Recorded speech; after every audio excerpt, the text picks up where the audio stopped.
From the air to the water, search and rescue crews have been scouring this area of the Grand River just outside of Orangeville for a 3-year-old boy after the van he and his mother were in was swept away by floodwaters. Got out of the van, the river, got him out of the river.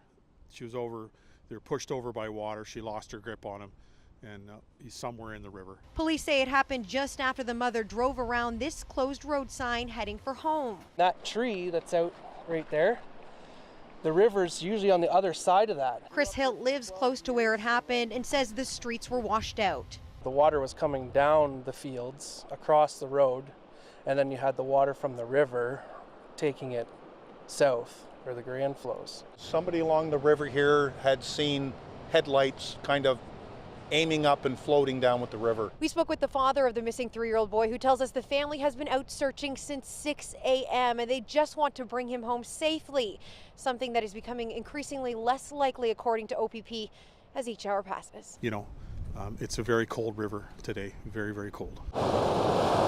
The fast-moving water carried the van 4 kilometers downstream where it was secured by dive teams. No body was located inside. Now it's a race against time, dwindling daylight, falling temperatures, and a rising river. In this town dealing with so much public grief, the rain moved in, but it didn't stop hundreds from coming to pay their respects. This couple drove an hour and a half to be here, with no connection to any of the shooting victims. They wanted to do something. We laid rose petals. Those represent tears.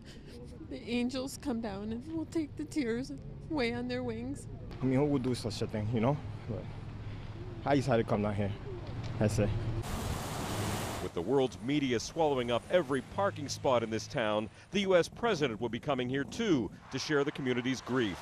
Just outside on a hill, this teacher put up 27 angels, one for each victim. I just really felt like I had to do something, and this was just my way. A retired trauma therapist says this is all normal. We all want to do something and let people know that we care.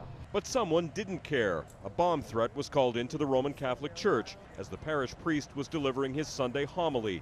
A police SWAT team found nothing, but parishioners were shaken up. Cannot be no worse than what happened in the school. On a day when police revealed little new about their investigation into Friday's mass murder, people here stay focused on those who lost their lives, those names pinned on the wall.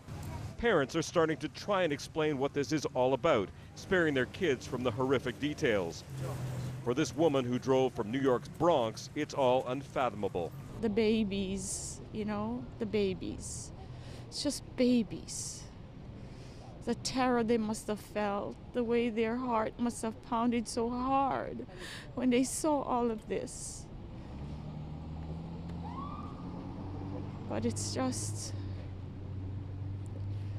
something that we'll never understand. They just kept coming. Victim after victim, stretcher after stretcher, in the worst battle of gun violence Toronto has ever seen. And all of a sudden, those people that started shooting, they were just running. It was a community barbecue that turned into a battlefield. 2 people shot dead, another 23 shot and wounded, including a 22-month-old baby. Another person trampled as partygoers ran for their lives. A child got shot. I don't know if they're alive. Like about 20 people got shot today. And it was a barbecue. It was a beautiful day. And all of a sudden now, this. The dead 14-year-old Cheyenne Charles, who lived nearby, and 23-year-old Joshua Yasse of Ajax. Police say both innocent bystanders. It's difficult to describe.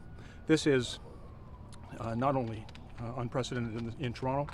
I've been a cop for 35 years, and this is the worst incident of gun violence in my memory anywhere in North America. Little is being said about what sparked such a violent reaction, but much is being said about what could come next. Online, warnings of retaliation are brewing, a message putting Toronto police on the offensive.